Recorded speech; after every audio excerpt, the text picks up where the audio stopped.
Esprit Devora hopped on my podcast, and the very first thing that she did, and you're about to hear it, is she gave some amazing love to a different podcast guest that I had on my show earlier. So, I mean, definitely go back and check out that show. It was an amazing episode. But how incredible is it for somebody in the first 5 minutes of their conversation to be giving love to someone else, and not even the host, although she gives some love my way as well.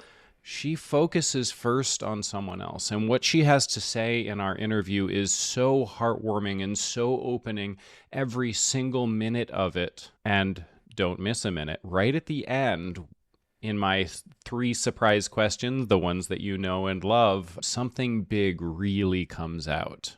Esprit, I am actually really excited. I actually didn't express to you how excited I was in the green room before we hit the record button, partly so that you could be surprised by this. I am really excited to have you here. You were referred to me by a previous episode, and she talked you up so highly that this conversation's one that I've been waiting for. I mean, actually waiting for.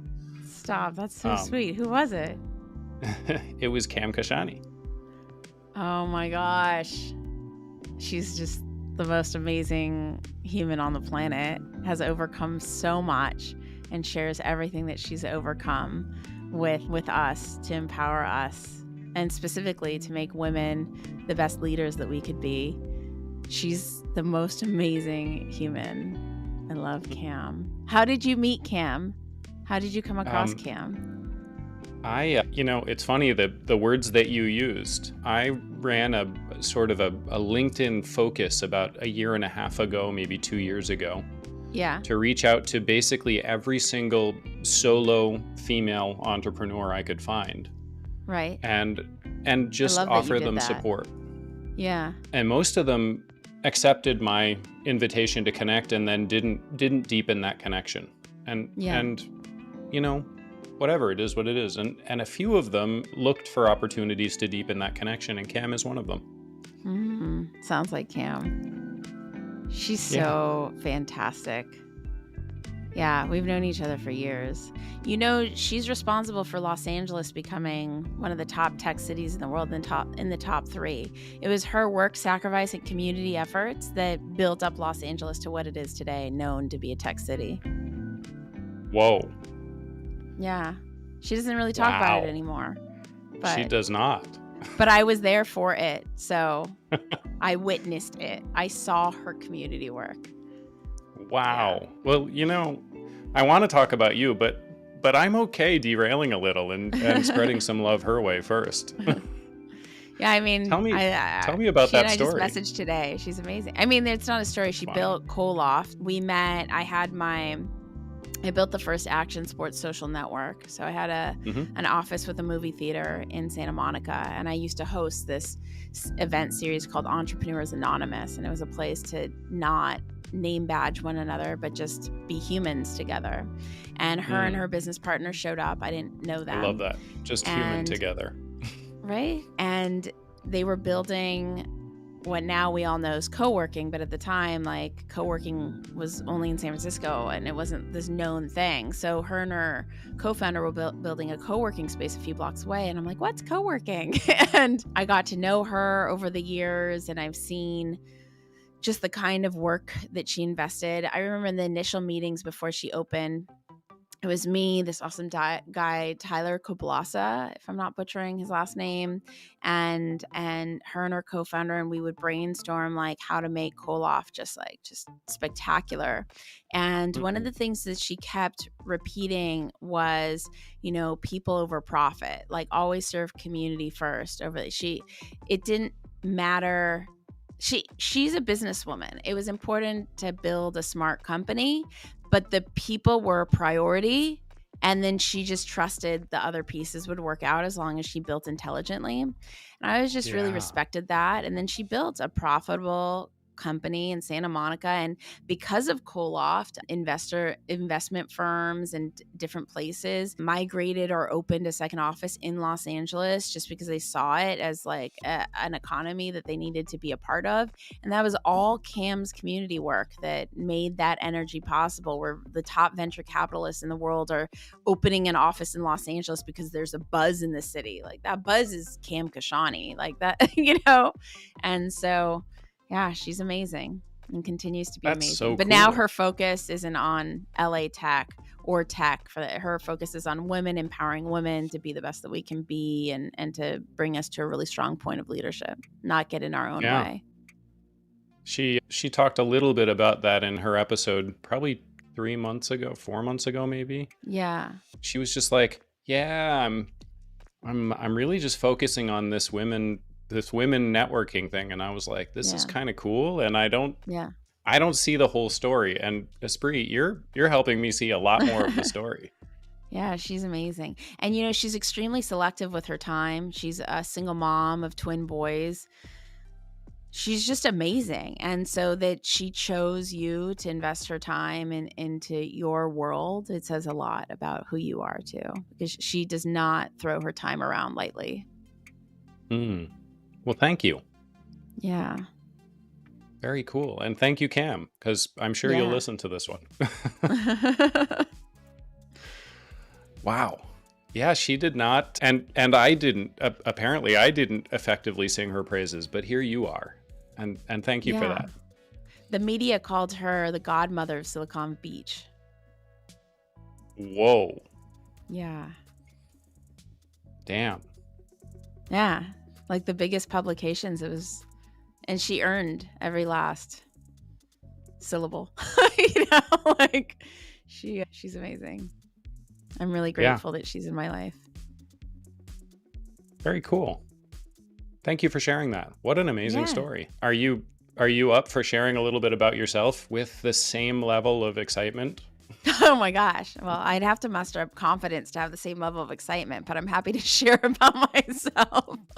Well, may I presence it a little for you? Sure. Thanks. You just shared some pretty amazing things about Cam and pointed out that she does not waste her time. Mm-hmm. And she said some pretty amazing things about you. So, if I may, what would Cam say about you? Oh, fuck. She'd probably love that you asked me that. Okay. Cam would say, I might cry. I'm here for it. Cam would say, I'm one of the most caring people ever, that I probably love too much. That she would wish that I'd become more guarded with my time, because what I give to people goes over and beyond, and I don't leave enough time for myself. She would say I'm one of the most extraordinary community builders, and that there's no one that can create the kind of events and experiences the way that I do, that I truly am an artist and I have a gift. She would say that I also helped build Los Angeles into a top tech city. I think we did the work together. And she would say that anybody that would get to be friends with me is very lucky. Wow. Those are beautiful words. Now, may I make a request? They're not the words in my head. They're not the words I tell myself. Yeah. May I request that at least for the rest of this interview that you are exactly that woman?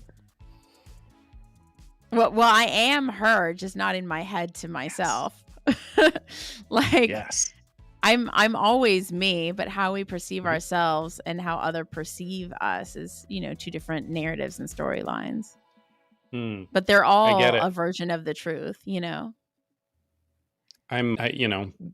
To add to that story a little bit, I'm being considered for a board role right now, and in order to get it, I had to ask for some letters of recommendation. And one of the letters that I, just like you, when I read through it, it teared me up. I said, wow, I mean, this is beautiful, and this is a side of me that I don't see. Yeah. I appreciate you that. If we could all become our own best friends, I don't know. I think some people are their own best friends a little bit too much. If I could become my own best friend, that would probably be a really good thing, but it's all a journey. It's all a journey. We're on it together, especially right now, you and I. Yeah. I mean, you could let them know that I was a mess and a half in the green room, and you thought that the interview maybe would be best for me if it didn't happen. But I shared that I'm totally fine and happy to show up as I am, that I'm just being a human, and not every day is perfect. Yeah, neither am I. I being completely fair, I did not see a mess and a half. Oh, thank you. That's not what I saw. I appreciate it. Thank you. Yeah. This might be a Cam moment for you. I saw a beautiful person showing up in their full energy and as a human carrying some of their baggage, and that's okay. Yeah. Because trust me, I got plenty of my own too. I think I am open about sharing what's going on, which is very unusual in our digital world. I push myself to do it. I actually spent years practicing it. I don't know how I feel about it. I don't know whether it helps the world more or hurts me more. I don't know. To be determined, But I do proactively just live authentically and hope that that's okay. Mm-hmm. As a business person, I feel that living authentically could sometimes hurt you in business, or hurts you in business, period. I'm not sure. So that's what I'm saying, to be determined. In 10 years, I'll let you know. Yeah. I think it won't. I hope so. I think we've spent 100 years building up a facade. Yeah. But it's just a facade. And we have this facade that believes that business is done separate from human. Yeah. But again, it's just a facade. It's not true. And I think that everybody knows, even if they pretend otherwise, everybody knows that the person they're doing business with, the person they're shaking hands with, the person they're sharing a glass of wine with is also just a human. Yeah. And when the facade slips, I think that's actually okay. I hope so. Maybe it's better.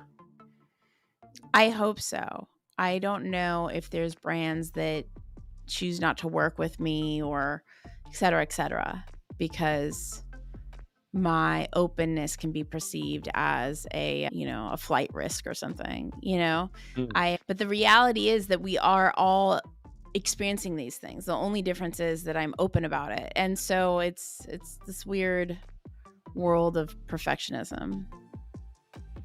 It is a weird world of perfectionism, isn't it? Mm-hmm. Because I get so many messages in the DMs of from people saying I haven't engaged and I haven't interacted, but I want you to know for years your posts have really made me feel empowered. I'm like, that's wild. No response, no immediate feedback for years, and then just a few years forward, someone's like, your vulnerability really made a difference in my life. That's a trip. And you start to wonder, you start to redefine success, because success feels so tangible. It feels so obvious. But then when I have those moments like that, I'm like, oh. Or I even had a meeting earlier today with someone who was really nice, and she was very executive-like at first, which was fine. And I was just me. And by the end of the meeting, she was her. And it was so lovely. Now, I don't know if that brand will end up working with me or not. But I felt successful that she felt safe to be her. And I felt it was an honor to get to know who she is rather than just this executive front, So it's just this weird... It's a weird world. But that same meeting, she could end up working with someone who speaks more her economic executive language than someone like me, because I'm more in like the heartfelt bucket. So even though like you feel like this is right, or you feel this is good, or you feel like this is important, like as an executive at a brand, you can't share feelings on a report. You have to share numbers and data and actualities. So a brand may go with someone safer on the surface level, even if they don't get the same depth of results, because they were able to more easily put a report together. Yep, I get that. I do. And I think that there are just as many other brands that are not interested in somebody who's just numbers. And they're more interested in somebody who gets those DMs that says, you inspire me. TBD. TBD. But yeah. But this is how I'm going to continue to show up authentically and hope that the universe will provide and see what I see. But because I'm definitely a capitalist. I'm just like a heart-driven capitalist. I used to joke earlier in my career. What'd I say? I called myself a hippie capitalist. That was it, my term. Hippie capitalist. I love it. Because, I'm not allergic to money. Like, I would love to be, like, have all the money. It's fine. I'm all about it. I just won't compromise my heart in order to have the money, or my integrity or my morals, or I won't take advantage of someone or lie to them, or I won't clobber someone. I'll just be kind and hope that that's enough, Yeah. Yeah. I'm with you. Yeah. I'm with you. I'll share a little secret, and now it's not a secret because, this is going live. Me personally, I have struggled for the past probably 3 or 4 years with slowly changing my brand over from being like 100% numbers business focused to be more heart-centered, to be more community capitalist. I'm still a capitalist. I still want all the money just like you. Yeah. But how I get it matters a lot to me. Do you mind if I ask what influenced the... I don't mind. You probably saw, and my listeners at this point have heard this plenty of times. I was on Wall Street for 17 years doing mergers and acquisitions, and that is as far deep into, the person who gets the money did it right. Totally. As it go, like that's as deep as it goes. And I just couldn't stomach it anymore. So 8 years ago, I launched my own consulting company, and I left Wall Street and started picking up clients that were less, there's no good term, like cutthroat businessmen, less like, I don't care how I got there businessmen. Yeah. But they were still big companies. The Pokemon Company is still my client. They're a huge company and a powerful brand, and they care a little bit about community. One of the reasons why I've been able to stay with them for 8 years. They care about putting smiles on kids' faces, and that's amazing. That's so cool. It's so cool. And I've learned a lot from that relationship. And part of it is I'm not interested in being a cutthroat executive. I'm just not. And so it started when I left Wall Street, when I just couldn't stomach being there anymore. And it's a continued evolution. But I struggle with it. Just like what I hear from you is you're struggling a little bit with it. That, I feel like every single time I go a little bit further into the community world, and boy, I'm all in now. I feel like I'm leaving clients behind, or potential clients. I feel like what you're doing in a way is harder because you've gotten to experience the glory of the other side and the rewards, and you're like, okay, I'm going to consciously walk away from these rewards to make a different values-based decision. Whereas I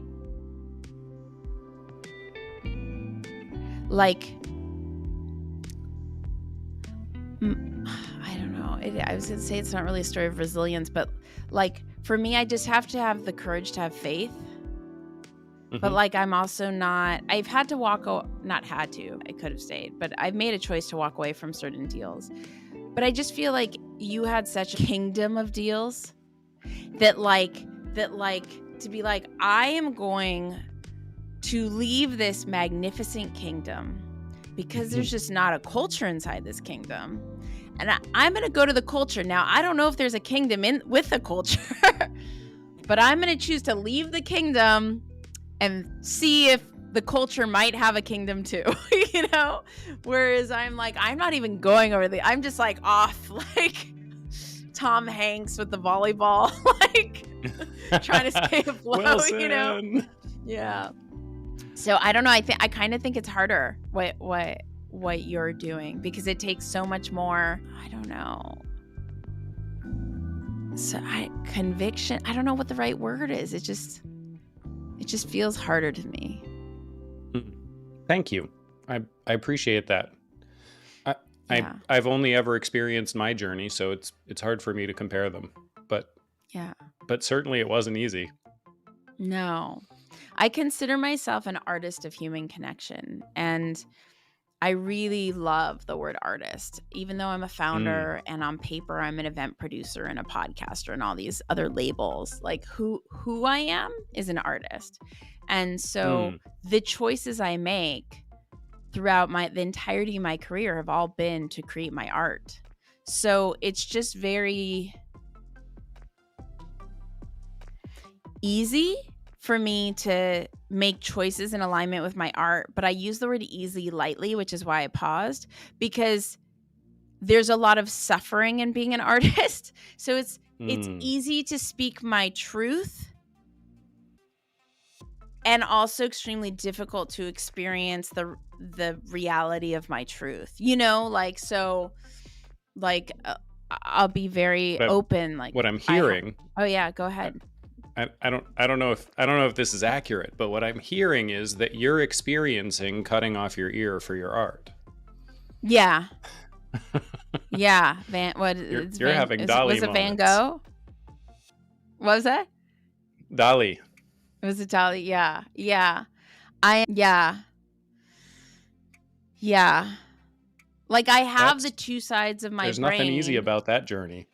No, I have the two sides of my brain. Like, what are you doing? This doesn't make sense. And I'm like, my intuitive side is like, shut up. Like, I'm doing my art, you know, like, but like, I feel like if I was like in the kingdom, like you were, that may be like a harder thing to leave. So yeah. So like this Sunday, I'm creating this beautiful event for women in business, and for years people have asked me like, why don't you get sponsors for your events, why don't you this, why don't you that? And because my energy is so fully like absorbed with every attendee coming, and like the elements of my art, from what they smell, what they see, what they experience, what they taste, like it's so fully encompassed in all of it. Like I don't have time to go and ask a bunch of people who typically have a more transactional nature, and then what can I get from these people, and like suck at them. I'm like, everybody stay off my people. Like they're not your like things to like put your tentacles into. They are human beings, and stay the fuck away. Like I feel very like protective over them. And so I've never like really leaned into sponsorship, which is really stupid economically, because that's how people, you know, may create the kingdom, you know? And so 2023 is a year I've been really quiet. I deleted social media apps a few months ago, and I've been really, really quiet. And 2023 is the year where I want to create and be an artist and be okay too. Like every year before now was self-sacrificing, and now it's like, yes, I want to create my art and be okay too. And so I put a call out for sponsors for this thing I have going on Sunday, and it's been really interesting the kind of conversations I've been having and how I show up to the conversations, because I made a choice. If I'm going to have a sponsor relationship, I'm going to authentically be me, because I don't want any resentment in the relationship. I don't want anyone trying to capitalize off of my people, all this stuff. And it may mean I get no sponsors. And so it's just been, which has been difficult, because, you know, the art side of me is like I love what you've put together. And then the rational side of me is like, what the fuck are you doing with your life? You know, like, so yeah. Anyway, this event Sundays at capacity, and I'm like really, really proud of it. But it's been an interesting life experience economically of the choices I've been making and how I've been perceiving it and interacting. And I'm curious what kind of results will come from this thing that are unknown to me. You know, like when you go to a conference, like a lot of people will be like, oh, what am I going to get out of that event or get out of that conference? But the thing that you usually get out of a conference is completely unknown. It's absolute serendipity. You cannot predict it. It's not possible. Like, and so I feel like expecting that I can understand the return of this artistic thing that I intuitively feel should be done before it happens is unrealistic of me. And I need to just trust in the process that it's all going to make sense, you know, 10, 20, 30 years from now. I love that. That is so cool. And difficult, but thank you. Yeah. Yeah. Yeah. Wow. What an amazing story. Hence what an why amazing the brand story that you're living Thank now. you. Thank you. But hence why the brand I spoke to earlier today, they started off as the executive talking to an event producer and then got to see that I'm not an event producer, I'm an artist. And then they shifted and had that beautiful connective experience with me and got to see like exactly what I'm about. Just doesn't necessarily equate to dollars. Maybe it will, maybe it won't. But the way I work makes it extremely difficult for a brand to work with me because I'm not a surface level person, and to have transactional relationships, it's a requirement to have all the surface level stuff. Because you're Dali. Thank you. It's a very big compliment. That's so Actually, cool. I have Dali in my house. That's funny. No way. Which No, one? like a copy. Like, oh, I don't know the names of it. Like one was given as a gift, and one I bought, I think, when I was in Spain. But not like a you know, like fandom kind of stuff. I'm with you. I don't currently have any, but I used to have 2 of his clocks pieces. Oh, nice. That's cool. Yeah. Where'd they go? I also copies. You know, you live in the modern world and move for your work, and things don't survive the moves, and you know, you replace them with something else. Totally. Yeah. I again, another little secret that I typically don't tell people. In the last 15 years, I've moved 17 times. What? That's more than once a year. More than once a year. Where are you going? Yeah, right?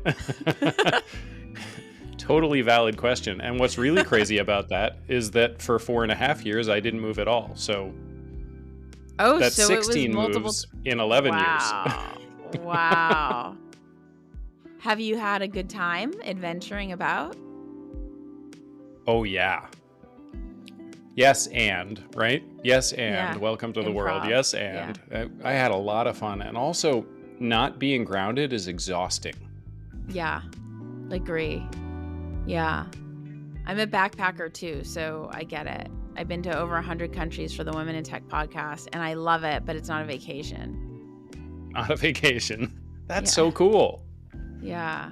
So I get it. Like, I understand. It's like magnificent, and just then you're absolutely tired, and someone's like, what do you mean? You were in Malaysia. How could you be tired? I have no idea. Yep. Yeah. Yep. Speaking the same language here. Yep. Yeah. Wow. Fun. This has been not what I expected, and I'm loving it. Oh, good. I'm so glad. How would you talk about your art through the lens of community? And use my words or don't. Yeah. Artist of human connection. Yeah, I mean, that's what art is to me. It's so I'll tell you what, like, community isn't, which is what I think it's being utilized for mostly and popularized. The word community is being utilized by brands as a marketing ploy when they don't actually care, and then it's the first thing they cut because they never valued it in the first place, which is heartbreaking. Because you wouldn't even have a company or profit if it wasn't for the people. And so the thing that you care, like the thing that really drove me crazy at the beginning of the pandemic was people being like, oh my gosh, we need to start having a campaign where we care about our customers. I'm like, what?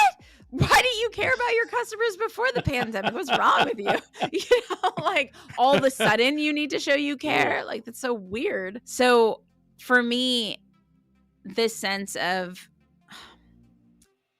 the word artist really resonates with me even more than the word community. And it's just about what energy do I want to innovate at each experience I create? What memories do I want people to have? What will my experiences, like my events in person that I create, what will those experiences help them overcome, or how will those experiences help them become closer to their goals? How will it help them overcome their fears? How will it help them gain different, networks or metrics, milestones that they need to succeed in their companies? All of my events that I create are for the tech industry. So I create for both women in tech, and then for globally, and then just for Los Angeles tech in LA. And that's everyone, not just women. And so with this particular gathering that I've created for Sundays, Women in Tech, I've called it the Restore Gathering. And it's an experience for women to share our dreams and our fears and to support one another, to dream without limitations so that our dreams are absolutely possible to achieve. And so I'm putting all sorts of things. It's cool, right? I'm putting all sorts of things in place to ground our energy, foster that meaningful connection. Everything I do is invite only because I always make sure everybody's the right culture fit. I want to make sure they're not pizza eater tire kickers. Like, I'm looking for people who genuinely are showing up, not trying to eat a free slice of pizza. I usually don't have alcohol at my stuff because I'm not looking to throw a party. I'm looking to create and foster meaningful relationships that accelerate business. People want to do business with people they know, like, and trust, not someone from a business card. And so, and my favorite people to serve are people who are relatively unknown. Like, let's say you have no Twitter following. Awesome. Because everyone just looks for these surface level metrics to value someone. But the perfect and they're example, wrong.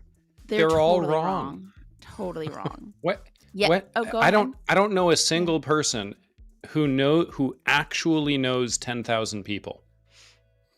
Like, I don't know anyone who actually knows 10,000 people. I feel like Gary Vaynerchuk actually knows 10,000 people. He remembers everyone's name. It's weird.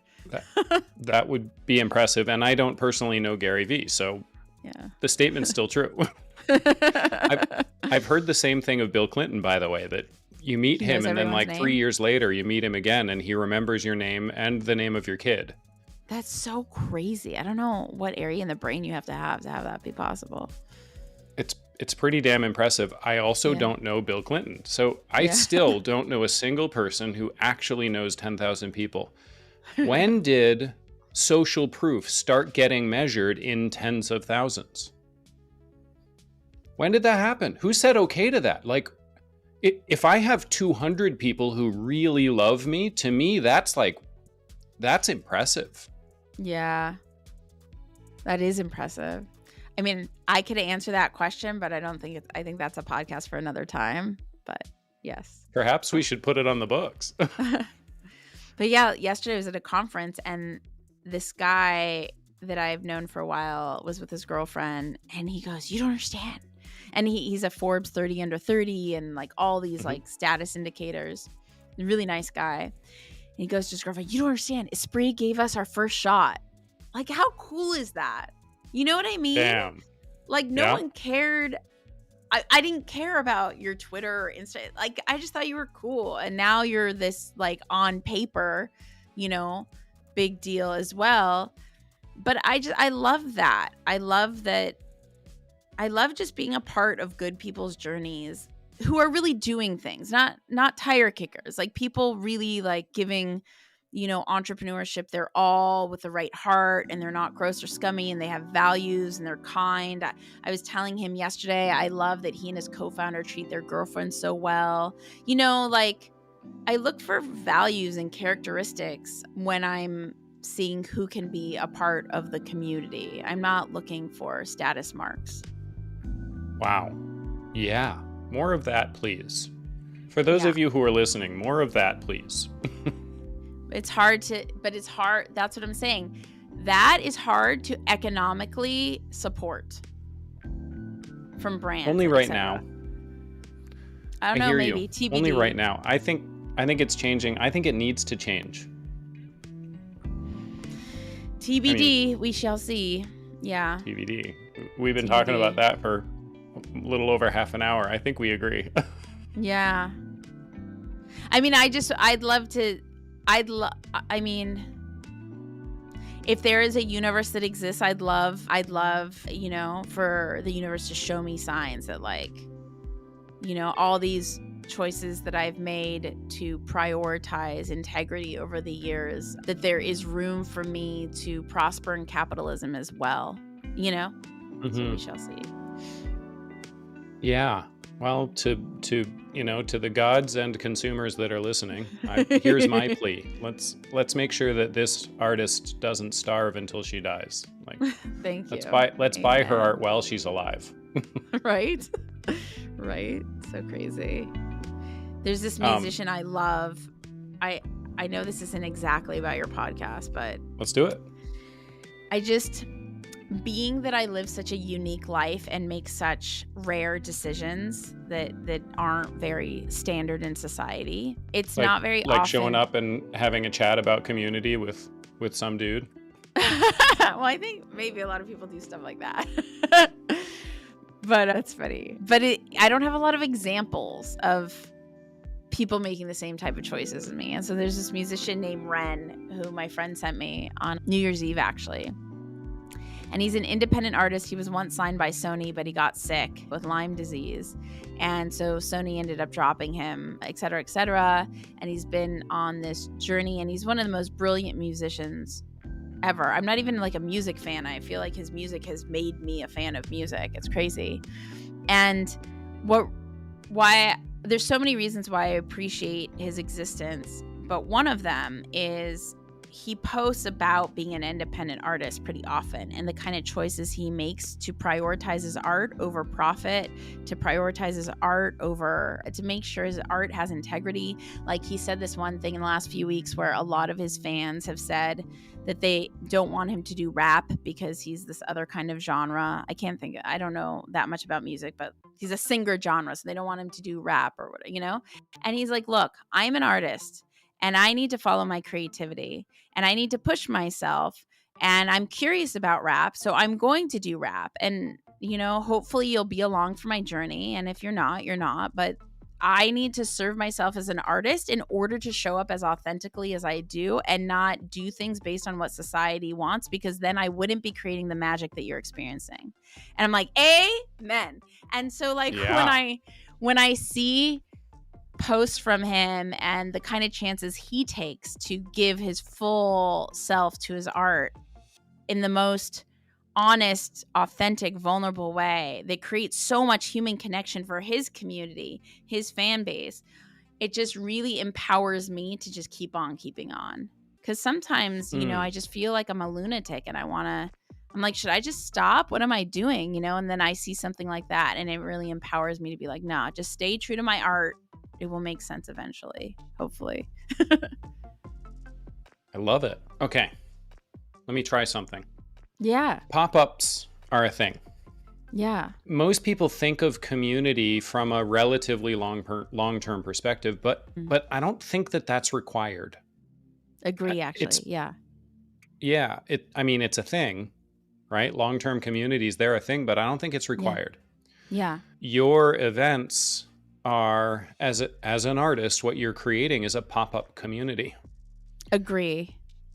And here's how that shows up, at least through my lens, right? And I come from an engineer and physics background and Wall Street, so I look at the mechanics of things. Here's how that shows up. You're bringing these people together into a space inside which you're creating a very specific experience. That experience is a story. It's a shared story. And in sharing that story together live, they're creating a unique common language. That shared experience is a project. They're showing up and they're doing work together. The work is dropping their boundaries. And right now, today in the world, that is actually work. It's hard. Like, we have to do something to drop the boundaries, to drop the facade, to be human right there, connected with that person in front of us.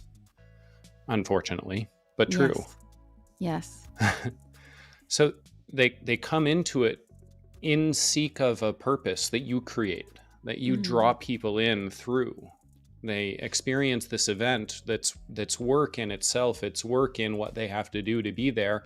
And they share the story, that language of the event. Yeah. And the essence of community shows up when you miss the people after it's over. Like, that is the essence of community. And so on Monday morning or Tuesday morning, after your event is finished and they're calling you up or they're sending you DMs and saying, I wish it had lasted another day or 2 or 5. That's how you know that what you created was a real pop-up community and not just a conference, cool. Not just an event, not just,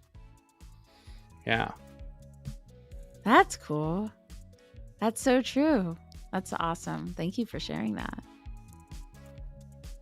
That was fun. Thank you for inviting it. We share an art. Yeah. Yeah. Community is when you miss the experience. Yeah, it's really interesting. You know, I was the face of Clubhouse, which is a crazy fact about like the app, the audio app, and so many of us miss the community that once was with Clubhouse. Like, it was like a pop-up community now looking back, because there was a certain period of time where it was just like nothing else that we'd ever experienced. And all of us are still friends. Like, we've all maintained our relationships. And it's just, I particularly think that community could have lasted. You know, it's all about choices made. But I'm so grateful to have been a part of that chapter in that community. And yeah, we all very much miss it. It's interesting. Very cool. It is interesting. I'm sorry you miss it. How will you bring that back? How will you bring that connection, that pop-up community, the meaningful, deep that you had with those people? Oh, I don't think it's something that you can bring back. I think some things in life are just to experience while they're there, and if you miss it, then it's gone forever. And I think the idea of missing, I once had to break up with a boyfriend that like really meant a lot to me, because one of his like life ideals wasn't aligned with my life ideals, and I just knew it wasn't the right match. But like, I really cared about him, he really cared about me, so it was really, really hard. And when we were breaking up and I'm like crying, I was like, I'm so grateful that I'm in so much pain, because it means I cared that much. He's like, you are odd. But it's just like, sometimes it's that there's something to miss means that something really good existed, you know, but it doesn't necessarily mean that it needs to continue. Yeah, I love it. It's true. Doesn't have to continue. Yeah. Amazing. So thank you. Where will you take community? Yeah, I have two really big goals, and they're big. I'm excited. I'm ready. The first one is an overt goal. The people who are using the word are using it wrong, and I want to take it back. I don't think that they're allowed to have it anymore. Yeah. The word community? That's cool.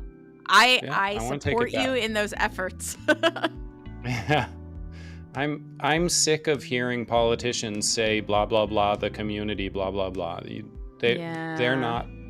No, they can't have it anymore. That's wrong. I'm sick of seeing it on large multinational corporations marketing ads. Like, no, you can't have it. That's not your word. It's not for you. Yeah. agree with that so loudly. And in order to do that, I have to do the other thing, which is a little bit more covert. And not because I want to hide it, but because it's just not capable of being as overt. I think that the reason that people are stealing the word and misusing it is because most people have forgotten what it means. And we could treat community as a verb as much as a noun. I think that there are a lot of people who are not doing community because they've lost it, which is horrible. It's horrible. It hurts me. Yeah. I can see that. And in order to do that, I have to tell stories, because that's the way people connect with a message is through stories. So I'm telling my story in community, and I'm also Esprit. I'm here hosting you and helping you tell your story so that you get to hear it through my eyes. But also so that the people who are my listeners can start to engage with community in a new way. Do you think, your listeners may, because your listeners have respect for you and your ecosystem in general. Let's say a non-listener who's listening to your content, so not someone within your ecosystem. Do you really think they'll care so much? Because people are usually out for themselves and what betters them. Legitimate question. I hope so. I actually put it into an episode about, 2 months ago or so. I had a conversation where the result of the conversation was that in order for us to be effective as individuals, we have to have community. We have to have people that stand at our shoulders and catch us when we fall, and hold our shield when we need to go to the bathroom or grab a bite to eat. And I'm using sort of battle language because that's kind of the way we think about the world. And it's not inappropriate. We need brothers and sisters that will hold our shield and spear and that will protect us with theirs. Yeah. We actually need it. But the thing that so many people are focused on is not wrong. It's just incomplete. The community needs me too. Right? So it is not individualist to the exclusion of community. That's wrong. That's incomplete. Yeah. It's half. It's also not community to the exclusion of individual. The community needs me, and I need the community. Mm-hmm. I think one of the hardest lessons I learned about being a community organizer was that a community needs a leader. So many times people will propose that they'll self-organize, but typically they don't. And there was something really like We Are LA Tech, that we was really important to me because I thought that we was like a collective all together. And when I learned that there seems to need to be a leader, that felt very like ego energy, because I'm like, why is there got to be a person that leads? Like, why can't we just all together, like collaboratively, collectively, like move forward? And so I thought that was a really interesting learning of community is to truly foster a great community. You need to have a great leader at the helm to guide everyone where to go and what the culture is and what the core values are and what the guidelines are, and to truly and utterly deeply want to see people, like when they walk in the door, and whether you have a thing of like a few hundred people or 10, you are paying attention to every last one of those people to make sure no one's in the corner feeling like, what am I doing here? Can I leave? Like, I can't be here right now. This is so awkward. Why'd I even leave my house? Like all those uncomfortable feelings, or like, did I wear the right clothes? Oh my God, I don't have the right car. Or, I'm going to come off as a douchebag, whatever, like, and just a leader at the front of it being like, no, you belong here. You're valued. You are safe to show up authentically who you are, and this is a collaborative space for you to lean into, for all of us to raise one another up. It bothers me that a community needs a leader, because I think like the best thing would be no leader, because then it's a true collective, a true we. But But I also get it. It's like, I don't know. Like I've been saying throughout this whole thing. Yeah, an artist painting a painting, you know? Yeah. Yeah. May I share a metaphor that you can settle in on? Yeah. So me personally, I take things to as basic as I can to start out with a foundational understanding and then build on top of that. And the most basic approach that I can for humanity is us as hunters. And I take it as far back as I can to look at the animal, the human animal, and how did we play when we had, sharpened sticks and rocks. And we were still hunters then too. We weren't scavengers. Perhaps we scavenged some, but we were still hunters. Yeah. And it turns out that in order for a human, we're not very fast, we're not very strong. In order for a human to successfully hunt down an animal, there needs to be a whole bunch of us hunting together. We need to spread out. Now, here's what's going to be fun for you, I think. Okay. At any given time, any one of us, but certainly not all of us, or at least most likely not all of us, any one of us, but most likely not all of us, can see the animal that we're hunting. And the one or ones who can see that animal are suitable for leadership in that moment. In that moment. But in order for the hunting party to succeed, every single one of those people must be suitable for leadership in any moment. So what I'm hearing from you, and this is my offering, what I'm hearing from you is the piece of every single one of us must be suitable for leadership in any moment. I hear that, and I agree.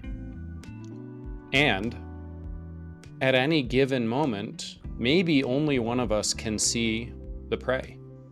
And that's the one that needs to be the leader in that moment. How's that? It's an interesting way to look at it. It's an interesting perspective. And You're you all see full something. of the perspectives. That perspective, the missing perspective. It's interesting. I like your granular viewpoint of breaking down the dynamics of community. Thank you. It is heart's work. Yeah. It's not just hard work, it's heart's work. I've never heard that term. Look at you. Heart's work. I've never heard that. That's cool. Did you make that up or did you hear it somewhere? Just in the moment. I like it. You should use it more often. I'm doing the heart's work. Thank you. I'm doing the heart work. I don't know. Anyway, I like the way you said it. Yeah. My offering is you see the prey. As the artist, the picture that you're painting, the human connection that you're creating through those events, you're the one that sees the prey. And at least for the moment, that means that you need to be the leader. Can I just do a minor swap? Can we just use the word vision instead of prey? Prey makes me feel like someone's has to go down for other people to rise up. I don't like, so it's like the collective vision. Sure. Yes. I'm open to that for this conversation. Yeah. Keeping in mind that we are hunter animals. Yeah. But no, yeah. I really appreciate how you're framing it and what you said. It's a very interesting perspective. Fun. I love it. I love what you're doing. Thank you. I appreciate that. As I'm wrapping up, I typically wrap up with 3 questions. The first one is the most obvious. The people who were as inspired by you as I am, how do they find you? Oh, how do you find me? At social media. At Esprit Devora on all social media. It's ESPREEDEV like Victor ORA. Email esprit@hey.com, HEY.com. Yeah. And you're just welcome to say hello. You know what's interesting is most people don't take the initiative to reach out to people that they want to talk to because they feel like they're not good enough, or they feel like they won't get a response, or like they reach out, then they don't get a response, and then they think they were rejected. My friend Jennifer wrote me a message a few weeks ago, had no idea. I was searching my inbox for something else, and then I see that she sent me this message. I'm like, get out. Like, I was like, this is just a perfect example of like, it's not personal. Probably 99.9% of the time, someone just literally didn't even see that you messaged on any channel. Mhm. But we feel, because there's so much passion and excitement that goes into whoever we're reaching out to. It's like this comment, and we're like, hello, and then like nothing happens, and you're like, oh, it didn't work. I will never bother them again. You know what I mean? It's very dramatic in our emotions. But yeah. That's amazing. But if Jennifer wrote me weeks ago and I didn't see it, like, then we're just missing emails, because I would have responded to Jennifer in like 5 seconds. So yeah. Yeah. Well, yeah. So you all heard it. If you're feeling it, reach out. Yeah, 100%. And if you don't hear back, follow up. It's all in the follow up game. Just don't be annoying. There's this thing that, and what I mean by that, there's this thing in tech culture where you don't accept no for an answer. And so then it's like borderline harassment. And essentially, don't ignore someone's humanness. That's the best guidance. It's not to not follow up. I think following up is great. And it's even great to sometimes not take no for an answer and just like look for that open door to yes. Sure, great, I get it. Like, we have to create our reality. Just remember that the person you're writing is human. The thing that drives me out of my mind is when someone sends me a compliment and then right in the next few sentences, like, so can I be on your show? And I'm like, so you weren't actually sending me a compliment. You just were trying to say something nice that might even be bullshit just so you could have something for you and your ego. And that's really hurtful. Like, you're aware that I'm a human, right? Like, it's just, wow. Just like, care about people's humanness. It's not all about like an agenda and what you have going on. We're all experiencing something different. Some people may not like someone, some people may like them, some people may not get the email, whatever, but we're all just like, just be a human being. Like, you know, I don't know. Anyway, and remember that your intuition is your oracle. That's the, like, that your GPS in life is your intuition. That's amazing. That's really good advice. It took me a while to start listening to mine. It's tough, right? Because it doesn't feel like any logic's attached. Yeah. Yeah. Yeah. Why should I listen to that? I don't see why that's right. Yeah. My friend, I'm not going to say who to respect his privacy. My friend is building this amazing company, and it will probably end up being $1 billion company. He has these outstanding partners, and he makes, I think, almost all of his decisions, if not all of his decisions, on intuition. So if he has a gut feeling that he just randomly has to go to New York, like, he could just be in his living room and have some weird feeling, I don't know, I feel like I need to be in New York. He will buy a flight to New York and just randomly go to New York to follow the intuition. It's wild. And in knowing him for several years now, to see where he started and now the kind of partnerships and the kind of business deals he has, and he was featured in Time magazine, like, no joke kind of stuff, like things that are just insane. They've been based off of intuition. It's so cool. It's so inspiring. That's so cool. Yeah. I hope someday someone tells a story like that about me. So cool. This weird dude that just listens to his intuition and it's working. And this happened. What's the before we completely close, what's the most recent thing where you followed your intuition and it worked out? Well, can you think of one? I can. For those of you who are listening, listen to what Espree has to say, because she deleted social media. And so for 4 months or so, you and I didn't have any communication. But I kept reaching out with respect, not every friggin' day, but, couple weeks, reach out again, couple weeks, reach out again. And what was it? 2.5 weeks ago, you were like, hey, good job on your follow-up game. Let's do it.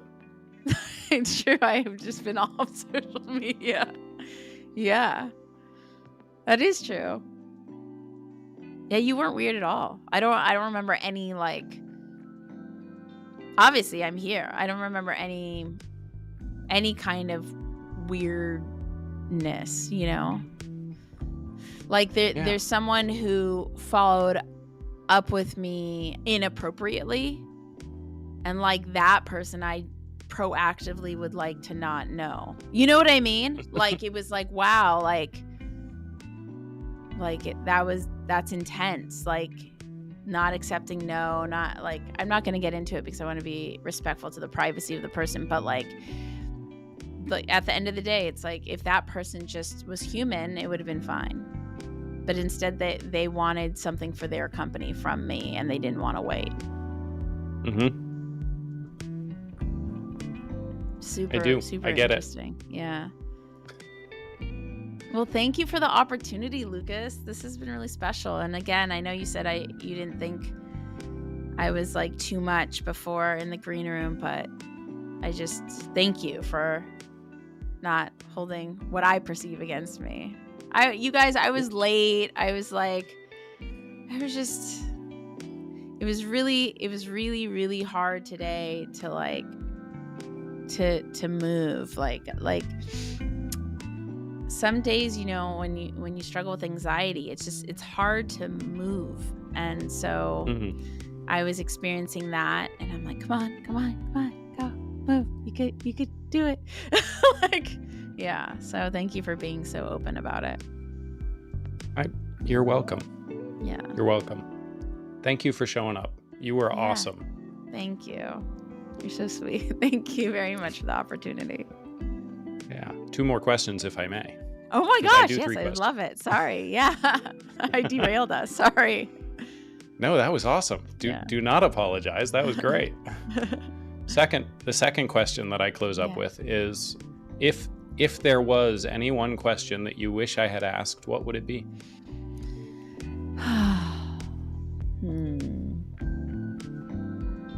Okay, this is what popped up for me instinctually. So I don't know the answer rationally. And I don't even know what my answer would be. But the question would be, when do you feel seen? Oh. Wow. Yeah. Damn, that's a great question. Thank you. It would need some massaging, but I could see somebody building an entire podcast around just that. Yeah. Oh, I love that. That's fantastic. Well, yeah, use it if you'd like. Yeah. Yeah. The number 3 question is that question. Espree, when do you feel seen? Oh shit. I was hoping I would skate by it. I would be asked it. I was like, yes, I'm making it through. I could share the question, but I don't have to answer. Oh man. Okay, so I'm going to give you the kind of like the backstory of like where this question kind of came from. It was my 10-year anniversary for my company in August. And Hey, congrats. Thank you so much. And I had an event that I wasn't going to celebrate. And then within 5 days, I was like, I just followed my intuition. I don't know, you know, I created this amazing event. I did not remember the event. Like, it was amazing for everyone except for me, but I would do it all over again in that way because the purpose of my organization is to serve. Anyway, I had this one guy there who's amazing, and he's in tech, and years ago he led a meditation at my app launch. And so I asked him, I ran into him at a tech event. I was like, oh my gosh, would you lead a short meditation at my 10-year? That would be so full circle. So he did that. And everyone saw that I was very stressed. It was an extremely hard day for me, production. It was just a lot for one person to take on. And he asked me, what is it that you need out of this? And I just remember responding, I just want to feel seen. And then I went into really reflecting on that kind of answer. And I really appreciated that he asked me. And then in his meditation, he's like, so everyone, I don't even remember exactly what he said, but it was like, everyone, I want you to take a moment to like see something. It was something about, it was really sweet of him. But as I reflected on that question, and on my life, I feel like I've always struggled to feel seen. And I think it's why I'm the artist that I am, because I've experienced so much pain around feeling like that I'm not seen, that I so desperately want everyone else to be seen. And so all of my art is so each individual person can feel seen, because I have so much pain around never feeling seen myself. So I don't really know the answer of like, what would it take for me to be seen? I think like kind of like a vague answer is like, I would like to not be perceived as broken. Like, I would like to not be perceived as like I need to be fixed. I think whenever someone's having like a bad day, or like maybe whatever, like a company's not going, whatever is the thing happening, we're all so quick to try to fix someone else. But like, what if we could just like be loving? Like, you know, what if nothing's actually wrong? We're just all experiencing the life journey, you know? And so I feel, and I don't know if it's, you know, just how I perceive myself, or if it's indeed how others perceive me, but I perceive that others sometimes feel this need to like fix me if something's wrong. And I'm like, I don't really want to be fixed. And then the ability for me to have such inspiring speeches on stage and interview people around the world and all of that stuff, that passionate, fierce love is the same thing in my personal life. When I fiercely love my friends, like last night I like went out and I like, this is probably like a soft flex or something, but it's not intended that way. I'm just sharing a story. But I went out and I bought one of my friends who is another friend, a single mom of twins. All these moms of twins that I have as friends. I went out and went grocery shopping for her. She didn't know. I just wanted to surprise her. It's like raining in Los Angeles. Who needs two young kids? You're doing it all yourself to go out tromping in the rain. Like, I just, you know, so I went grocery shopping and I brought her groceries, and she's like, oh my gosh, you didn't have to do that. And I just like, that's my level of love. Like, you know, like, so I just want that level of passion to be okay, rather than me be kind of weird. Now, I know she appreciated it in that situation. It seems more societally acceptable, but there's other situations that maybe aren't as accepted at least in my perception of society, that would maybe cause words of like, oh, she's too much or intense or passionate or whatever these words are. But it's like those exact same words are why like you love me as well. So it's like, you know, and I love that about myself. I love that, you know, in this summer I produced 23 experiences in 5 weeks, because that's what the art I wanted to create.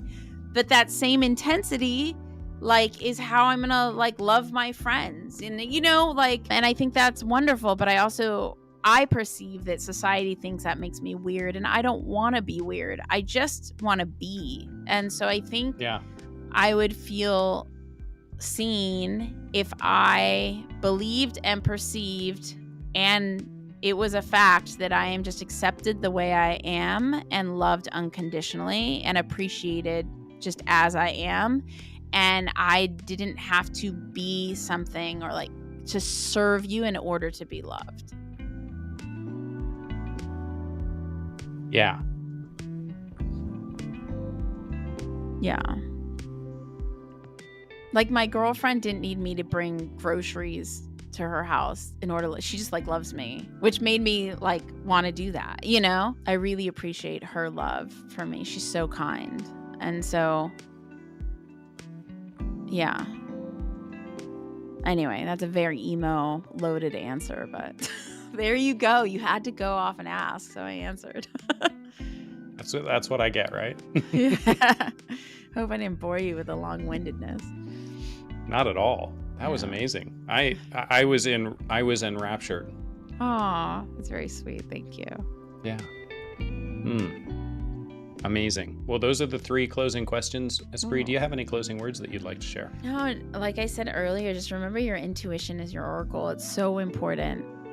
everybody's going to give us their advice and their opinions of the best way to live and what to do with our lives. And there's zillions of people out there. We all have a different opinion of what is the best way. And we're all just basing it off of our past experiences of like love and heartbreak and prosperity and loss. And so no one fucking knows. Like, you could ask Richard Branson what is the best way, and he's going to give you the thing that worked for him, but it's a different time, and you have your own special, unique journey just for you. And so lean into your own journey, your own intuition to create your own life and your own path. Don't try to like think you have to be on someone else's in order to win. Yep. That's it. That's all she said, folks. Yeah. Mm-hmm. I feel like if we add anything more, that it takes away from the power of that. So with that, thank you for coming. Thank you for having me. Thanks for joining us this week on Elements of Community. Make sure to visit our website, elementsofcommunity.us, where you can subscribe to the show in iTunes, Stitcher, Spotify, or via RSS, so you'll never miss a show.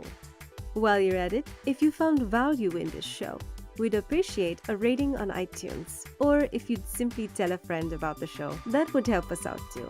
Be sure to tune in next week for our next episode.